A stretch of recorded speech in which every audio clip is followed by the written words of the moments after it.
Disclaimer, I do not dislike CinemaSins, and that is not a lie. For my next everything wrong with CinemaSins video, I'm going to be seeing their video on hoppers, and while I am counting this video as one I want to do, I also want to give shoutouts to Autistic Gamer and Steven97 Roblox, known for me as Prime, for requesting the video. Enjoy, everybody.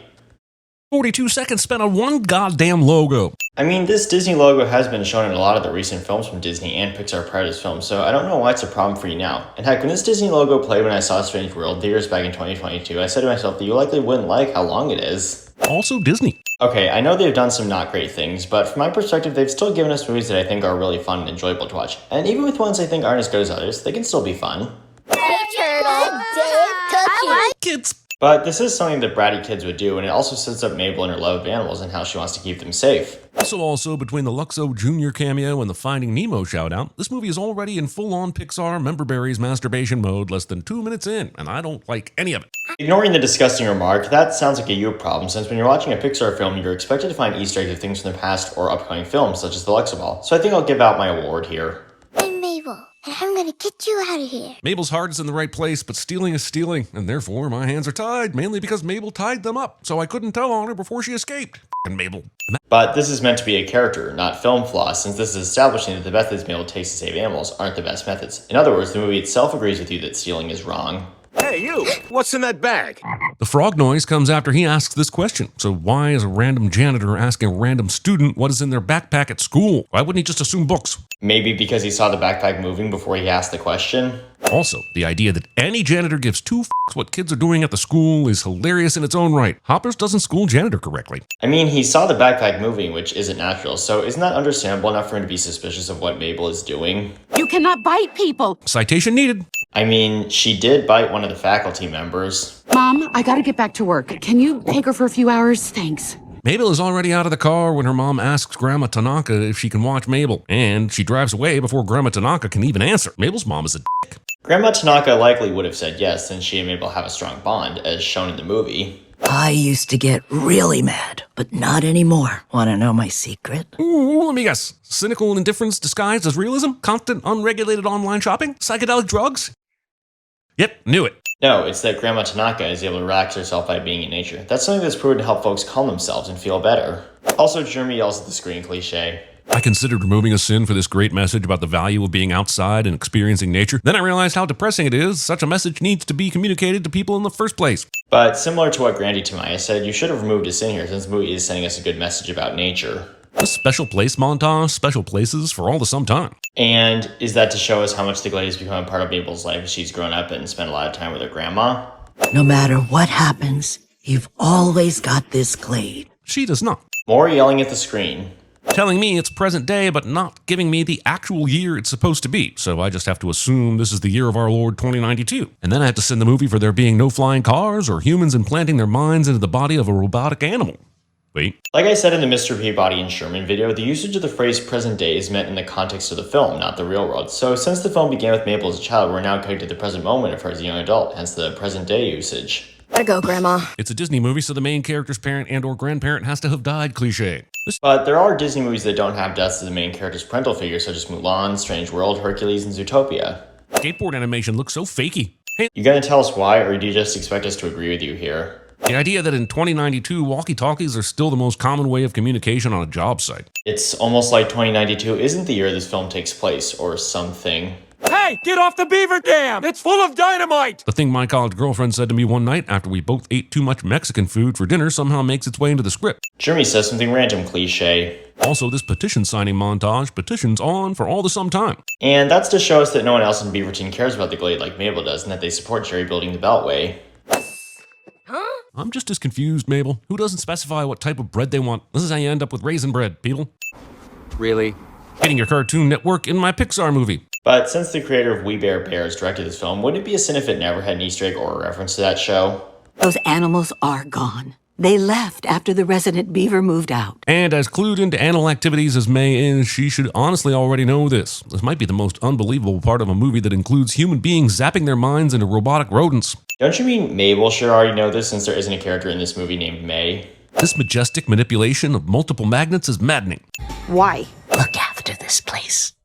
okay? People who say things like this as they're dying never seem to realize how the message is likely to be interpreted. To a lot of people, she basically just said, if something happens to this place, it's your fault, and you will have failed me personally. Nah, I think Mabel more so takes it as, since I won't be around much longer, do what you can to protect and keep this glade in good shape. It worked! It worked! But how exactly? We're going to find out it's not a real beaver and that Dr. Sam is inhabiting it. So why is Dr. Sam sniffing around for food that a robot beaver would never eat or probably even be able to? But that's not what Dr. Sam is doing, and Mabel only said that because she doesn't yet know that the beaver is a robot and thinks it's a real one. So Dr. Sam and friends conveniently test their mechanical beaver in the one spot they know Mabel will be trying to find a beaver, which is convenient. Considering that they were surprised to see Mabel in the lab shortly after this, they didn't know she'd be at the glade, and Sam doesn't see her here.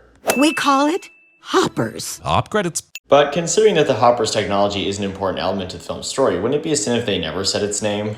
I refined that idea, hired 2 like-minded souls with relevant skill sets, and after years of work, we've done it, Mabel. Yada yadaing a technological feat such as being able to transfer your f***ing mind into a goddamn robot. But right after this, Mabel says she doesn't understand what she's being told, and that's what leads to Dr. Sam and Nisha saying, we put this into this as a simple way to tell her how the Hopper's technology works. This is like Avatar. This is nothing like Avatar. It is. That's the joke. But also, acting like Avatar is an original piece of anything. Ferngully, The Last Rainforest, Dances with Wolves, and Pocahontas have all in the chat. But as long as the movie can still have its own ideas when doing something similar to another film, then it won't be seen as just a ripoff of that film. Also, that pronunciation of the word entered. Also, conveniently for Mabel, they had a beaver animatronic all set up and ready to go. Aside from beavers being the main animals of this town, convenient things are yet again needed, or else there wouldn't be a movie at all. Wait, what? Oh, nice. Nice beaver. Thank you. I just had it stuffed. I'm just gonna borrow it to... Dr. Sam and her colleagues have also been able to imbue the animatronics with the actual animal speak of each species? Why the f*** is Sam still teaching science at a college and not a billionaire from selling this patent? Because Dr. Sam didn't invent the Hopper's technology to be rich, and also because she doesn't want it to be used for the wrong reasons. Mabel, come in! Come in! Dr. Sam? This magical earpiece that allows Mabel and Dr. Sam to speak coherently to each other makes the universal translator in Star Trek look plausible. Arbitrary movie reference. Stop it! Stop! She found the button. They added a button to their robot that mutes all communications and disables tracking. Yeah. Excitement?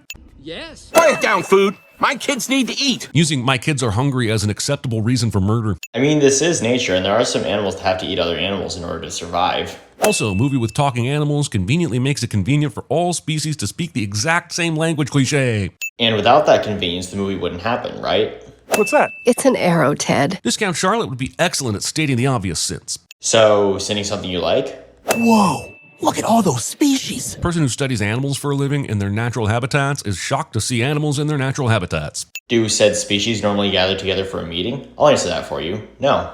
Why are they all here? Ellen, Loaf, or any of the other animals standing around act as if they're unaware of Mabel talking, but there is no way they wouldn't hear her question. Like Randy Tobias said, they did hear Mabel's question, they're just more focused on George's arrival, so that's why her question was ignored.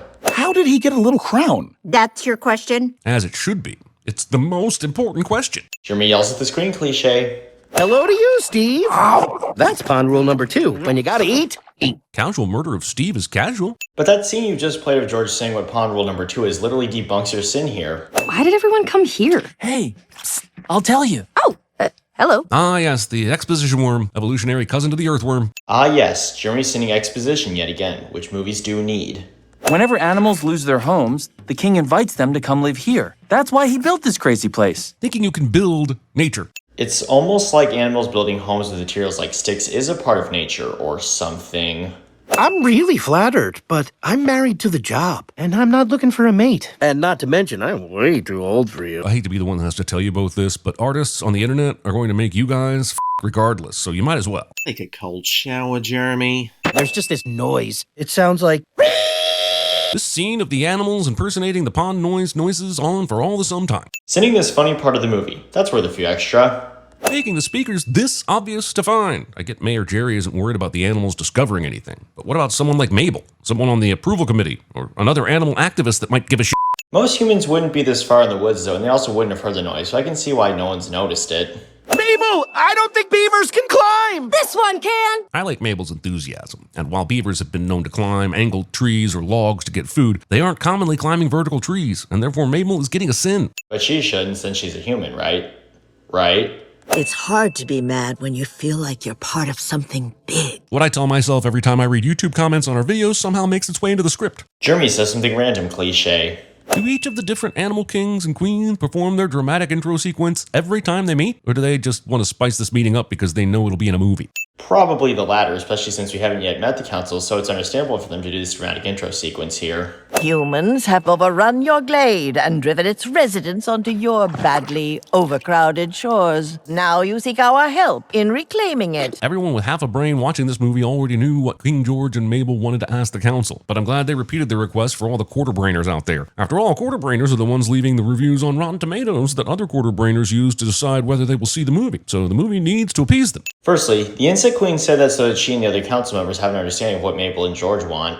Secondly, I personally don't let Rotten Tomatoes decide for me if I want to see a movie or not. I make those decisions myself. And heck, there have been movies I've enjoyed that didn't get great reviews on Rotten Tomatoes, such as these 4 movies. Yes, will you help us? No. Why does the insect queen get to speak for the council? It could be a numbers or seniority thing, but for how aggressive the bird king and fish queen seem, I'm shocked they take orders from a bug. Because the insect queen is the most feared and respected member of the council, hence why she and later Titus makes their decisions. I think we're done here. I know they can stretch to a degree, but how Mabel got that into her beaver pocket and got it here is beyond me. Probably since you still don't know what hammer space is. Wait, who is Jerry? The mayor of Beaverton. Okay, and then we'll have Jerry, who was on screen not even 10 minutes ago, look directly at the camera with a creepy grin to remind audiences that he's the antagonist. That's genius, Stan, and completely necessary. Narration. Squish?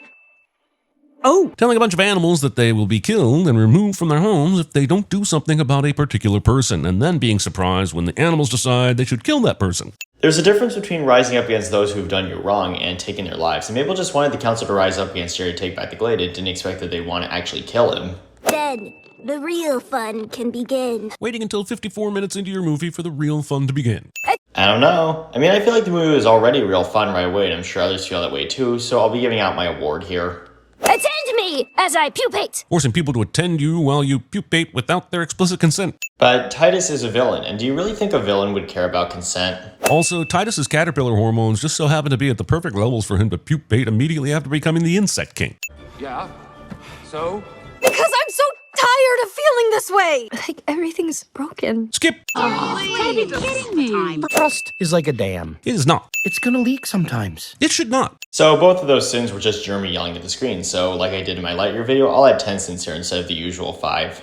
Also, I can't text when there's a goddamn band-aid on my finger, but Mabel can somehow text perfectly with beaver hands. And that's because rodent paws don't have claws and they have flat thumbnails, hence why Mabel is able to use the phone as a beaver. Chop wood logs, lizard, giraffe, orangutan. Movie has time for this. Movie has time for this. Movie has time for this. Switch out movie with CinemaSins, and Jeremy would be great at the Birdman. This climactic sequence involving speeding vehicles and animals reminds me way too much of Finding Dory. And out of all the movies you could have reminded me of, Pixar, it had to be f***ing Finding Dory. I guess I should be grateful it wasn't Onward. Yeah, I hate to break it to you, but Onward sucks all the medieval-themed restaurant balls. But all of this just sounds like another you problem, so I think I'll be giving my award out yet again here. I know the council said earlier they needed to get an apex predator to go after Jerry, but weren't there any land-based examples available? A lion, a tiger, a Komodo dragon? They had a goddamn grizzly bear already in their group. How does it make any sense to use a shark to kill someone on land? Well, those 3 animals you mentioned aren't shown to be living in Beaverton, and Ellen is currently siding with Mabel and not the council, and since the Fish Queen's likely known to and she's big enough to squish Jerry, that's likely why the council chose her to squish him. Also, great white sharks can typically only survive out of water for a few minutes. Because of their size, their gills rely on constant water flow. I point all this out to say that given how long she's been out of the water and how she's survived, it is all the bull shark. I mean, Diane also shouldn't be able to talk or be lifted into the air from the water by all these seagulls, but this is all happening because... This isn't our reality. Jerry, it's me, Mabel. This works, and Jerry doesn't immediately pass out and crash the car after hearing that Mabel is inside the body of a beaver. But it doesn't work at first because, like Granny Tamaya said, Jerry thinks that this is all just a dream right after this. And also, they do crash the car when they drive down the cliff to escape Diane, and that's when Jerry realizes this is real and not a dream. It's me, Mabel. Wait. George can use a human radio and perceive emojis on a smartphone, so he should have no issue making the simple, logical inference that the girl who woke up as soon as the beaver robot shut down was piloting the beaver robot. But of course, we need our third act conflict, so he won't. And since George met Mabel as a beaver, that's why he doesn't recognize her right away and feels betrayed by this afterwards because he trusted her. Caterpillars typically take between 5 and 21 days to fully pupate. Titus pupated for at most a day or two, so the cocoon should have opened to reveal a goopy mess, not a butterfly. Refer to the second catchphrase from Cheese I played earlier. The animals got us, and it's all your fault! Movie is making me side with Mayor Jerry, and I don't f***ing like That sounds like a you problem, bud. Main character, at their wits' end, sees the ghost of a deceased parent and or grandparent and realizes what they have to do, cliche. Jeremy acknowledges what is happening on the screen, cliche. Animal homes, human homes. They're all just one big place. Getting this affectionate over someone plagiarizing you.